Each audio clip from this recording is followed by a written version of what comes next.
E logo no início, já convocando o professor Washington Silas de Graff, que sai da sala de aula e vem para a telinha para deixar você muito bem informado. E justamente respondendo sobre algo que é importante. Professor, o preço do combustível vem baixando, vem diminuindo. Isso aí diz respeito também ao Covid-19, professor? Responde aí. Olá, Moura, olá, amigos ligados no Placar Transamérica, um forte abraço e realmente o preço do combustível despencou, né, em todo o Brasil, na verdade, despencou em todo o mundo. E a questão de saber por que o preço do combustível caiu tanto assim, né, a gasolina que era vendida até 4,39, 4,29, hoje já encontra-se vendida aí a R$ 3,49, tá? Mas o que aconteceu nessa briga aí pelo preço dos combustíveis? Na verdade, começou com os grandes produtores de petróleo, que são a Arábia e a Rússia, que acabaram entrando numa guerra comercial, as duas. Desde o início do surto do coronavírus, ficou definido pela Organização Mundial dos Produtores de Petróleo, que é a OPEP, uma redução da produção de petróleo, visto que a demanda, né, em função da pandemia, iria diminuir. Então, ficou decidido que iriam reduzir a produção do petróleo. Porém, a Rússia não faz parte da OPEP. E aí a Rússia resolveu não reduzir a sua produção de petróleo. Consequentemente, a Arábia Saudita, que é um grande produtor, também resolveu não reduzir e, além de não reduzir, resolveu baixar o preço do custo do petróleo. E com isso, o preço do petróleo no mundo todo despencou. Para você ter uma ideia, hoje o preço do barril do petróleo está em torno de $20. Para ter também um padrão de comparação, já chegamos a ter o preço do barril do petróleo na faixa de $130. Então, se veja que de 130 cai para $20 o preço do barril do petróleo, então isso aí dá um efeito cascata no mundo todo.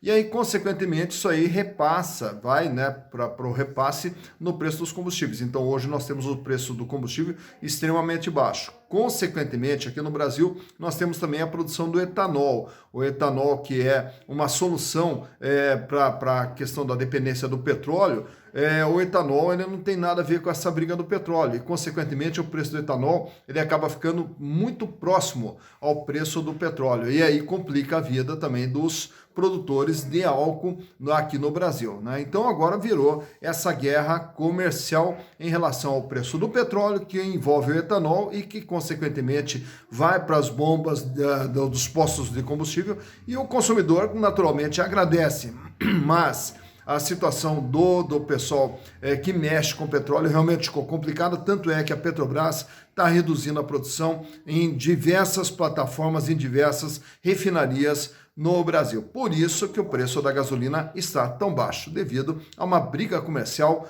com o preço do petróleo. Falado aí, Moura. Então, daqui a pouquinho a gente volta falando mais de economia aqui no Placar Transamérica. Professor Washington Silas de Graff vem trazendo aí informações, e justamente a questão agora, professor, é com relação às empresas pequenas.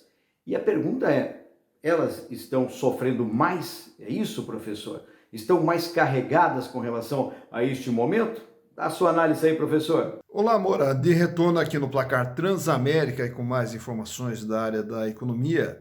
E realmente é isso que você falou, as pequenas empresas são as que mais estão sofrendo em toda essa fase da pandemia do coronavírus, justamente porque quais são as ferramentas que uma pequena empresa tem para poder suportar uma fase dessa aí? O primeiro passo é a redução de custos. Geralmente essas pequenas empresas elas já trabalham com custo muito espremidinho ali, praticamente trabalham sem funcionários, ali é uma coisa mais familiar, né? Então a estrutura de custos é muito baixa.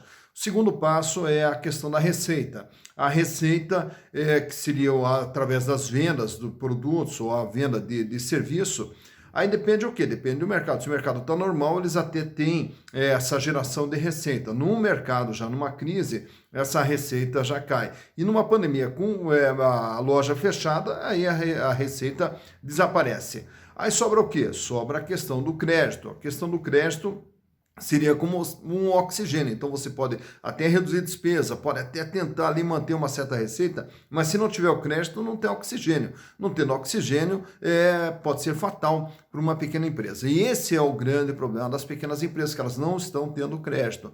O governo já tentou diversas vezes criar linhas de crédito, mas aí depende o quê? Depende dos bancos. Mas aí quando chega nos bancos, os bancos eles querem não correr risco, e para não correr risco, eles preferem não emprestar dinheiro para as pequenas empresas. Agora, essa semana, conforme informação do site Money Times, né, o Money Times, inclusive, publicou uma matéria essa semana dizendo que a Caixa Econômica está liberando uma linha de crédito para as empresas com faturamento de até R$360 mil por ano. Então, seria justamente para as microempresas, onde nessa modalidade de crédito, o próprio governo assumiria o risco da operação. Então, quer dizer, tira o risco por parte dos bancos e o próprio governo, através da Caixa Econômica, assumiria os riscos. Então, está na iminência de sair mais uma linha de crédito, só que essa linha de crédito é apenas pela Caixa Econômica Federal, né? Então, o importante que é o empresário correr atrás. Nesse momento aqui, tem que correr atrás